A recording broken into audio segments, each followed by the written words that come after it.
This is Dr. Lou Sellett. I'm a doctor of sport and performance psychology. Okay, we're going to fix zone dive to dominate the running game. Here's where I see the most amount of issues, and I'm going in no particular order.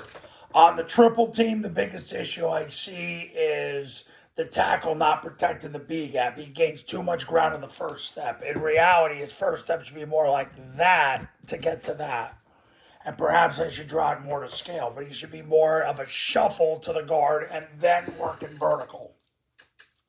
Because too many times the three tech splits that part of the triple team, and that's what causes a lot of issues. So you want him off the ball as deep as he can be by law and more of a shuffle to get to the guard and then work vertical. That's the first thing I see. Second thing I see, the guard's got to post. So if it's a three technique, he's got to zone with his right foot, meaning he takes a 4-inch upward and lateral step. Then his second step makes the three technique a two technique. That's the second issue I see.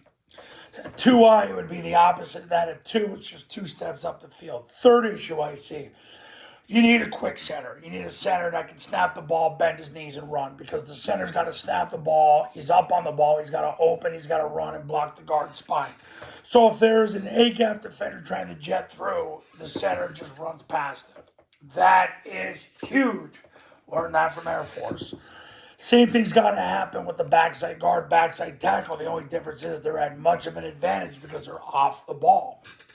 And because they're allowed to get as deep as they can by law, because they're off the ball, they just open and run and get behind the adjacent lineman. So they have time to react. This is the guy that's got to snap the ball, open, run, get behind the guard. So if there's a jetter here, he beats the jetter. Those right there are what gets you beat on the zone dive, along with the A-back. He's got to step with his inside foot. He's wedging with the tackle's right hip. He two-hand slam whoever shows at the first level. And then if nobody shows at the first level, then and only then he can go to the second level. But he's got a wedge on the tackle's hip. Next issue I see is the B-back, where he runs. Too many high school B-backs want to bounce because they see space and think they're safe in their safe space. So they act like some woke communist. No. The B-back sprints through the ball, then through the play side hip of the tackle, then through the end zone. He stays between the tackle and the A-back. He stays between the tackle and the A-back and then goes to the end zone. If he bounces off the A-back, he spills the ball to the unblocked. Those are the biggest issues I see. You got to fix that now to dominate the running game. That's what you got to fix. Protect the B-gap, the post, center snap of the ball running behind the guard with complete second base stealing ability.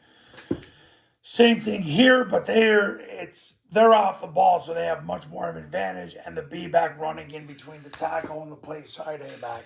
That's got to happen.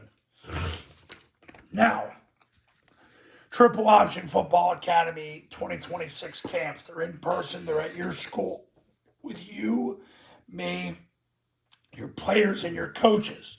$29.97 to $39.97, depending on your geographic region. 2026 online camp, same camp I've run for 15 plus years. All you need is an iPhone and a Bluetooth speaker. $19.97. If you do a camp, you get the online academy for free. If you just want to do the online academy, it's $9.97. Go here for more info and call that number to become a client. And I'll see you in the next video.